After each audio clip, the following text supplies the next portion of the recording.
ಹುಬ್ಬಳ್ಳಿಯ ಬಿವಿಬಿ ಕಾಲೇಜಿನಲ್ಲಿ ನಡೆದ ನೇಹಾ ಹಿರೇಮಠ ಹತ್ಯೆಗೆ ಇಡೀ ರಾಜ್ಯವೇ ಬೆಚ್ಚಿ ಬಿದ್ದಿದೆ.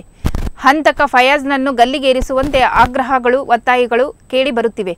ಫಯಾಜ್ಗೆ ಉಗ್ರ ಶಿಕ್ಷೆ ವಿಧಿಸಬೇಕು ಎಂದು ಮುಸ್ಲಿಂ ಸಮುದಾಯ ಕೂಡ ಆಗ್ರಹಪಡಿಸುತ್ತಿದೆ. ಇದಕ್ಕೆ ಸಾಕ್ಷಿ ಎಂಬಂತೆ ಧಾರವಾಡ ಅಂಜುಮನ್ ಸಂಸ್ಥೆ ಧಾರವಾಡದಲ್ಲಿ ಅರ್ಧ ದಿನ ವ್ಯಾಪಾರ ವಹಿವಾಟು ಬಂದ್ ಮಾಡಿಸಿ ದೊಡ್ಡ ಮಟ್ಟದಲ್ಲೇ ಹೋರಾಟ ನಡೆಸಿದೆ. ಅಂಜುಮನ್ ಸಂಸ್ಥೆ ಕರೆ ಕೊಟ್ಟಿದ್ದ ಬಂದ್ಗೆ ವ್ಯಾಪಕ ಬೆಂಬಲ ವ್ಯಕ್ತವಾಗಿದ್ದು, ಬಂದ್ ಮಾಡಿದ ಅಂಗಡಿ ಮುಂಗಟ್ಟುಗಳ ಮುಂದೆ ನೇಹಾ ಫೋಟೋ ಹಾಕಿ ನೇಹಾ ಕುಟುಂಬಕ್ಕೆ ನ್ಯಾಯ ದೊರಕಿಸಿಕೊಡಬೇಕು ಎಂದು ಒತ್ತಾಯಿಸಲಾಗಿದೆ. ಇನ್ನು ಈ ಹಂತದ ಬಂದ್ ಒಂದೆಡೆಯಾದರೆ ಇನ್ನೊಂದೆಡೆ ಧಾರವಾಡ ಮುಸ್ಲಿಂ ಸಮುದಾಯದವರು ಹಾಗೂ ಅಂಜುಮನ್ ಸಂಸ್ಥೆ ಸದಸ್ಯರು ದೊಡ್ಡ ಮಟ್ಟದಲ್ಲೇ ಮೌನ ಪ್ರತಿಭಟನಾ ಮೆರವಣಿಗೆ ನಡೆಸಿದರು.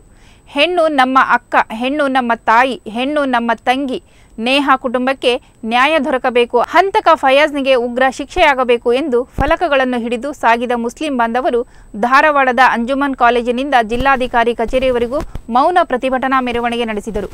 ಈ ಮೆರವಣಿಗೆಯಲ್ಲಿ ಸಾವಿರಾರು ಜನ ಪಾಲ್ಗೊಂಡು ನೇಹಾ ಕುಟುಂಬಕ್ಕೆ ನ್ಯಾಯ ದೊರಕಬೇಕು ಎಂದು ಆಗ್ರಹಿಸಿದರು.